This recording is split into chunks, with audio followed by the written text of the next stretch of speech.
ሰላም ጤና ይስጥልኝ የቡና ሚዲያ ቤተሰቦች የዓለም አቀፍ ጉዳዮች ትንታኔያችንን ጀምረናል።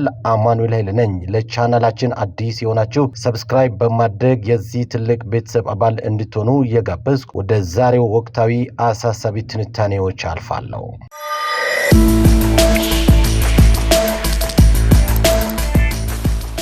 በመካከለኛ ምስራቅ የተቀሰቀሰው አውዳሚ ጦርነት ተከትሎ የዓለም ነዳጅ ዋጋ በማይታመን ፍጥነት እየተናወጠ ይገኛል።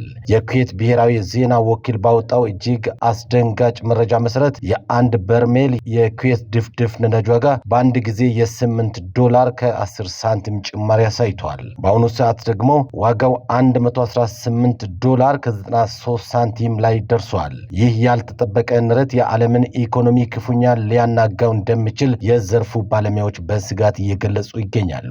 ይህ የዋጋ መናወጥ በአጋጣሚ የተከሰተ አይደለም። አሜሪካና እስራኤል በኢራን ላይ የከፈቱት ጥቃትን ተከትሎ የቀጠናው ሰላም መታወኩ ቀዳሚው ምክንያት ነው። ኢራን በወሰደቻቸውና ወደፊትም ልትወስዳቸው በምትችልባቸው የብቃት እርምጃዎች ስጋት ምክንያት በዓለማችን እጅግ ወሳኝ በሆነው የሆርሙዝ የባህረ ሰላጤ ላይ የሚደረገው የንግድ መርከቦች እንቅስቃሴ ሙሉ በሙሉ በሚባል ደረጃ ሊስተጓጎል ይችላል። ለምንድነው የሆርሙዝ ሰላጤ መዘጋጋት ዓለምን እንዲህ ያስጨነቀው? ምክንያቱ ግልጽ ነው። ይህ የባህር መስመር በዓለም ላይ ወደ ተለያዩ ሀገራት ከሚላከው አጠቃላይ የኃይልና የነዳጅ አቅርቦት ውስጥ 1/5 ወይም 20% የሚያስተናግደው የዓለም ኢኮኖሚ ደም ስር በመሆኑ ነው። በዚህ ቁልፍ መተላለፊያ ላይ የተፈጠረው የጸጥታ ስጋት የዓለምን የነዳጅና የጋዝ አቅርቦት ትልቅ አጣብቀኝ ውስጥ ከቶታል። ጦርነቱ በዚህ መልኩ የሚቀጥል ከሆነ የነዳጅ ዋጋ ገና አሁን ካለበት በላይ ሊያሻቅብ እንደሚችል ተሰግቷል። ይህ ደግሞ በሁሉም ሀገራት የኑሮ ውድነት ማስከተሉ የማይቀር ነው። ተመልካቾቻችን እናንተስ በዚህ ጉዳይ ላይ ምን ትሉታላችሁ? አስተያየታችሁን በኮሜንት መስጫው ላይ አስፍሩልን። ወደ ሌላ ትንታኔ አልፋለሁ።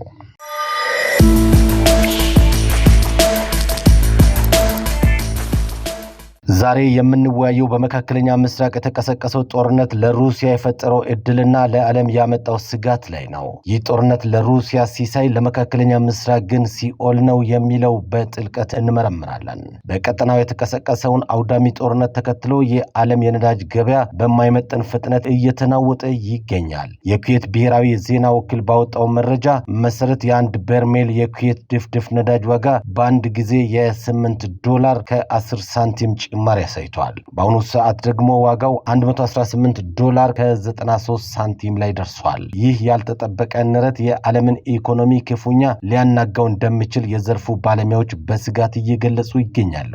ይሁን እንጂ ይህ ለዓለም ስጋት የሆነው የዋጋ ንረት ለሩሲያ ግን የበረከት ያህል እድል ይመስላል። ሩሲያ ከመጋቢት 23 ቀን ጀምሮ የነዳጅ ኤክስፖርቷን ብታደርግም ይህ እገዳ የሀገር ውስጥ ገበያን ለማረጋጋት እንጂ ነዳጅ ለዓለም እንዳትሸጥ አያዳግታትም።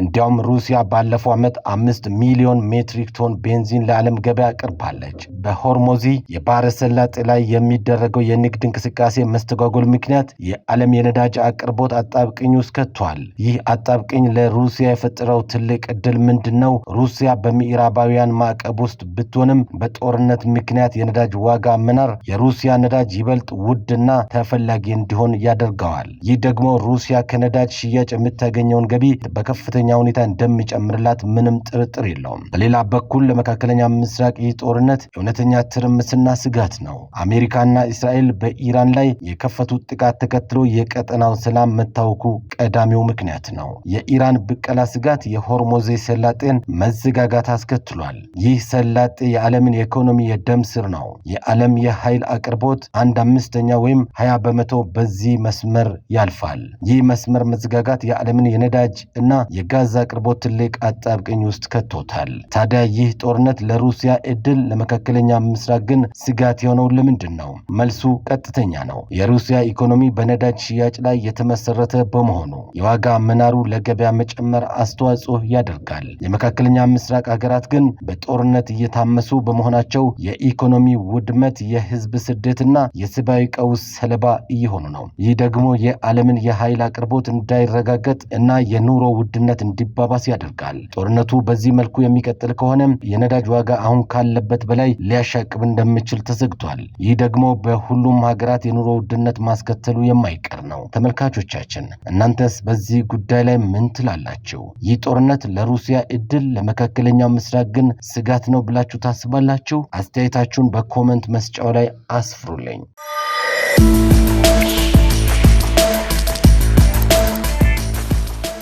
ዛሬ ዓለም በጉጉት የምትጠብቀውን አንድ አዲስ መረጃ ይዘንላችሁ ቀርበናል። በሆርሙዝ ወሽመጥ ላይ የተደቀነውን የንግድ ስጋት ለመቅረፍ የተባበሩት መንግስታት አዲስ እንቅስቃሴ ጀምሯል። ይህ ጥረት ለዓለም ኢኮኖሚ ትንፋሽ ይሆን ወይስ ሌላ የዲፕሎማሲ ውዝግብ? አብራችሁን ቆዩ። በመካከለኛው ምስራቅ በአሜሪካ በእስራኤልና በኢራን መካከል የተቀሰቀሰው ጦርነት የዓለምን የንግድ መስመር ዘግቶት መቆየቱ ይታወሳል። አሁን ግን የተባበሩት መንግስታት ድርጅት ይህንን ዝግ የንግድ ፍሰት ለመክፈት የሚያስችል አዲስ ግብረ ኃይል እያቋቋመ መሆኑን በይፋ አስታውቋል። የድርጅቱ ቃል አቀባይ እንደተናገሩት ግብረ ኃይሉ ዲፕሎማሲያዊና ቴክኒካዊ ስራዎችን ለመዘርጋት ዝግጅቱን አጠናቋል። ይህ ግብረ ኃይል በባዶ ሜዳ ላይ የሚነሳ አይደለም። ቀደም ሲል በሩሲያና ዩክሬን ጦርነት ወቅት ውጤታማ የነበረውን የጥቁር ባህር የእህል ስምምነትና በጋዛ ያለውን የእርዳታ አቅርቦት ተሞክሮዎችንም መሰረት ያደርጋል። ይህንን ግብረ ኃይል እንዲመሩት የተባበሩት መንግስታት ድርጅት የፕሮጀክት አገልግሎት ቢሮ ዋና ዳይሬክተር ናቸው።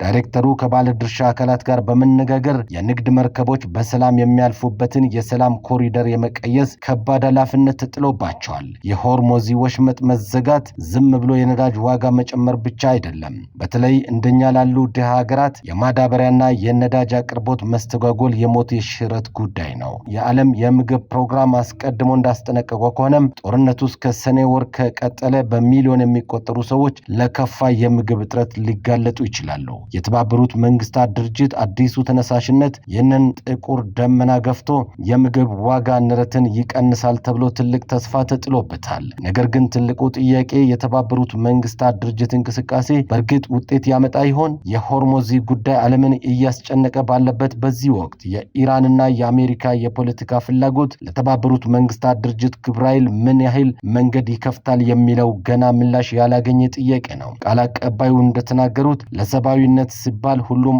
አባል ሀገራት ይህንን ጥረት ይደግፋሉ ሲሉ ጥሪ አቅርበዋል። ተመልካቾቻችን እናንተስ ምን ትሉታላችሁ? የተባበሩት መንግስታት ድርጅት ግብረ ኃይል የሆርሙዝን ወሽመጥ ከጦርነት ቀጠናነት አውጥቶ ወደ ንግድ መስመርነት ሊመልሰው ይችላል ወይንስ ጦርነቱ ዲፕሎማሲውን ይበልጣል? አስተያየታችሁን በኮሜንት ላይ አጋሩ። ስለተከታተላችሁኝ አመሰግናለሁ። አማኑኤል ኃይለ ነበርኩ። ሰላም ቆዩኝ።